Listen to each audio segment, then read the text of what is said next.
नमस्कार friends, Mahavir study world में आपका स्वागत है। आज सुबह की पाली में हुए कक्षा 12 के जीव विज्ञान के पेपर जिसका कोड है 348 KM, इसका सॉल्यूशन मैं अपने चैनल के माध्यम से बताऊंगा। तो आइए स्टार्ट करते हैं। बहुविकल्पीय प्रश्नों के अंतर्गत पहला प्रश्न है, मक्का में गुणसूत्रों की संख्या पाई जाती है, तो इसका आंसर हो जाएगा 20। क्लाइनफेल्टर सिंड्रोम में लिंग गुणसूत्रों की संख्या होती है, तो इसका आंसर हो जाएगा XX/। अगला प्रश्न है, पादप कोशिकाओं में क्लोनिंग के लिए उपयुक्त संवाहक है, तो इसका आंसर हो जाएगा TI प्लाज्मेट। निम्न में से समष्टि का गुण है, तो इसका आंसर हो जाएगा इनमें से सभी। अति लघुत्तरीय प्रश्नों के अंतर्गत पहला दूसरे का वाला है, लीडिंग कोशिकाओं का क्या कार्य है, तो आंसर है टेस्टोस्टेरोन हार्मोन का निर्माण। कोकेन कोका किस पौधे से प्राप्त किया, तो आंसर है पेपर सेमनीफेरम। अगला प्रश्न है, आनुवांशिकता की इकाई क्या है, तो इसका आंसर हो जाएगा जीन। DNA का द्विकुंडलित मॉडल किसने दिया, तो आंसर है वाटसन और क्रेक। मधुमक्खी के किस रूप में अनिषेचित अंड विकसित होता है, तो आंसर हो जाएगा मधुमक्खी के भ्रूणीय परिवर्तन के बाद नर मधुमक्खी या ड्रोन विकसित होते हैं। इस प्रकार से आंसर हो जाएगा कि ड्रोन के रूप में विकसित होते हैं। लघुत्तरीय प्रश्नों के अंतर्गत प्यूरिन और प्रीमिडीन क्षारकों में अंतर, तो प्यूरिन में 2 वलय पाए जाते हैं, जबकि प्रीमिडीन में 1 वलय पाया जाता है। प्यूरिन में A और G होता है, जबकि प्रीमिडीन में TUC होता है। BT कपास पर टिप्पणी लिखना है, तो इसका आंसर होगा, यह एक GM फसल है, इसमें BTG स्थानित किया गया है। टाइफाइड ज्वर पर टिप्पणी, तो यह एक जीवाणु जनित रोग है, यह साल्मोनेला टाइफी जीवाणु द्वारा फैलता है। अगला प्रश्न है, समष्टि और समुदाय में अंतर बताइए, तो इसका आंसर हो जाएगा एक ही जाति के जीवों का वह समूह जो निश्चित समय पर किसी विशिष्ट भौगोलिक क्षेत्र में उपस्थित होता है और समान संसाधनों का उपयोग करता है, समष्टि कहलाता है। समुदाय के आंसर में लिख सकते हैं, विभिन्न जातियों के जीवों का वह समूह जो किसी भौगोलिक क्षेत्र में रहता है, समुदाय कहलाता है। एक जैव समुदाय में विभिन्न जातियों के बहुत सारे जीव साथ साथ रहते हैं एवं अंतर्जातीय संबंध स्थापित करते हैं। इस प्रकार से हम समष्टि और समुदाय दोनों के बारे में लिख सकते हैं। अगला प्रश्न है, पारिस्थितिक तंत्र में मानव के महत्व को समझाइए, तो आंसर हो जाएगा पारिस्थितिक तंत्र में मानव अपने क्रियाकलापों द्वारा विभिन्न अपशिष्ट पदार्थों का निर्माण करता है। इस प्रकार से हम इसको और भी बढ़ा के क्वेश्चन को आंसर लिख सकते हैं।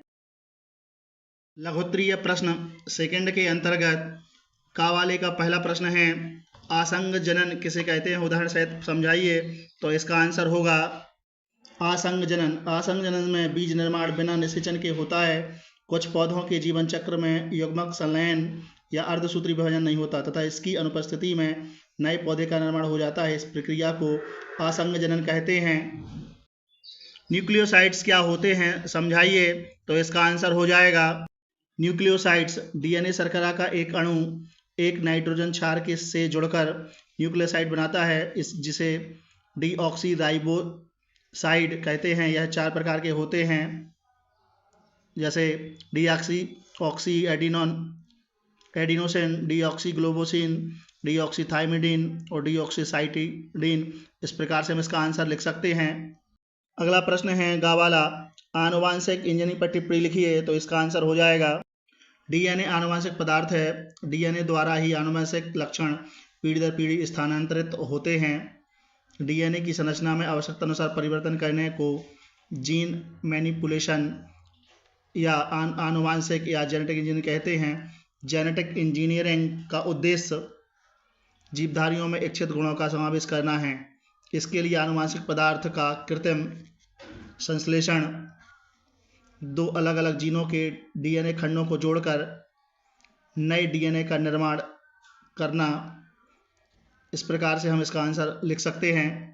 अगला प्रश्न है, घावाला ओपियाइड ड्रग्स या क्या होती हैं, समझाइए, तो इसका आंसर हो जाएगा ओपिएट या नारकोटिक्स। इस प्रकार के नशीले पदार्थ औषधियाँ मस्तिष्क एवं केंद्रीय तंत्रिका तंत्र की क्रियाविधि को प्रभावित करते हैं और जठरांत्र पथ में उपस्थित विशिष्ट ओपियाइड्स ग्रहणियों से बच जाते हैं। इनके उपयोग से दर्द से राहत मिलती है। इन्हें सामान्यतः दर्द निवारक नारकोटिक औषधि कहते हैं। उदाहरण के लिए अफीम और अफीम से उत्पन्न कुछ संश्लेषित औषधियाँ जैसे मीथाडीन, मीथाडोन। इस प्रकार से हम इस क्वेश्चन का आंसर लिख सकते हैं। प्रश्न नंबर 5 के कावाले में मानव शुक्राणु की संरचना का सचित्र वर्णन करना है। तो मानव शुक्राणु की सचित्र वर्णन जिस चित्र के माध्यम से आप देख सकते हैं, इसी प्रकार से आपको मानव शुक्राणु की संरचना का निर्माण करना था। अगला प्रश्न है अपूर्ण प्रभाविता के नियम को उदाहरण से समझाइए। तो इसका आंसर होगा अपूर्ण प्रभाविता।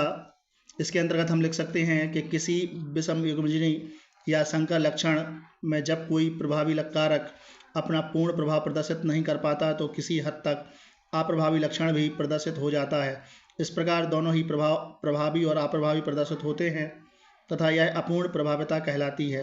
इस प्रकार से हम इस क्वेश्चन का आंसर दे सकते हैं और इसमें लग सकते हैं कि अपूर्ण प्रभाविता की खोज सन 1903 में कार्ल कारेंस ने की थी। यह मेंडल के नियमों का अपवाद भी है। इस प्रकार से हम इस क्वेश्चन का आंसर लिख सकते हैं। प्रतिरक्षी पदार्थ या एंटीबॉडीज। तो प्रतिरक्षी पदार्थ विभिन्न प्रकार की ऐसी बड़ी प्रोटीन होती है जो प्रतिजन के प्रति अनुक्रिया करने या उसको पूर्णतः नष्ट करने हेतु बनाई जाती है। ये बी सेल्स की कोशिकाओं से इनकी सतह पर उभरी रहती हैं अथवा रुधिर के प्लाज्मा में घुली रहती हैं। रुधिर प्लाज्मा में घुलित प्रोटीन इम्यूनोग्लोबिन कहलाती है। इस प्रकार से हम इसको और भी विस्तार से लिख सकते हैं। चिकित्सा के क्षेत्र में जैव प्रौद्योगिकी उपयोग को हम इस प्रकार से लिख सकते हैं कि जैव प्रौद्योगिकी द्वारा चिकित्सा के क्षेत्र में कई असाध्य रोगों का इलाज के लिए दवाओं का निर्माण हो सका है जैव प्रौद्योगिकी के माध्यम से। इस प्रकार से हम इस क्वेश्चन का आंसर लिख सकते हैं। प्रश्न नंबर 6 के अंतर्गत रासायनिक उर्वरक एवं जैव उर्वरक में अंतर स्पष्ट करना है। तो इसका आंसर हो जाएगा रासायनिक उर्वरक कृत्रिम रूप से बनाए जाते हैं और मिट्टी में तुरंत पोषक तत्व उपलब्ध कराते हैं, जबकि जैव उर्वरक प्राकृतिक पदार्थों जैसे खाद कंपोस्ट आदि से बनाए जाते हैं और मिट्टी की गुणवत्ता में सुधार करते हैं। अगला है प्लाज्मिड क्या होता है। तो इसका आंसर है जीवाणु कोशिका में पाए जाने वाला अतिरिक्त डीएनए प्लाज्मिड कहलाता है। प्रश्न नंबर में है पादप अनुक्रमण किसे कहते हैं, उदाहरण सहित समझाइए। तो इसका आंसर हो जाएगा पादप अनुक्रमण पादप समुदायों के परिवर्धन में एक लंबी अवधि कई पीढ़ियों से चले आ रहे संचयी और दिशात्मक प्रक्रम को पादप अनुक्रमण कहते हैं। सर्वप्रथम अनुक्रमण की संकल्पना बार्मिंग एवं क्लीमेट्स ने प्रस्तुत की थी। इन्होंने पादप अनुक्रमण को प्राकृतिक प्रक्रम कहा। इनके मतानुसार पादप समुदाय के विभिन्न समूहों द्वारा क्रमिक रूप से एक ही क्षेत्र का उपनिवेशन किया जाता है। अनुक्रमण समय के साथ साथ एक ही स्थान और आवास पर लंबी अवधि तक चलने वाला अचक्रीय परिवर्तन है। इस प्रकार से हम पादप अनुक्रमण के बारे में लिख सकते हैं। अगला प्रश्न है प्रतिरक्षा पर टिप्पणी। तो प्रतिरक्षा मानव शरीर के अंदर पाई जाने वाली एक प्रकार की शक्ति है जो रोगों से लड़ने की एक प्रकार की क्षमता होती है, जो मानव शरीर में किसी प्रकार के रोग होने पर उस रोग के जीवाणुओं या विषाणुओं से लड़ती है। इस प्रकार से हम प्रतिरक्षा पर टिप्पणी लिख सकते हैं। विस्तृत उत्तरीय प्रश्नों के अंतर्गत क्वेश्चन नंबर 7 का पहला प्रश्न था अर्तर्व चक्र का सचित्र वर्णन करना है। तो आप जैसे कि चित्र के माध्यम से देख सकते हैं कि आपको अतर्व चक्र जो है इस प्रकार से बनाना था, या अथवा में एक प्रारूपिक बीजांड की संरचना का सचित्र वर्णन करना था। जैसे कि आप चित्र में देख पा रहे हैं, इस प्रकार से आपको एक प्रारूपिक बीजांड की संरचना का सचित्र वर्णन करना था। प्रश्न नंबर 8 के अंतर्गत जीवन की उत्पत्ति से संबंधित उपेरिन के सिद्धांत को समझाना था, या अथवा में वर्णांधता या थैलेसीमिया पर टिप्पणी लिखनी थी।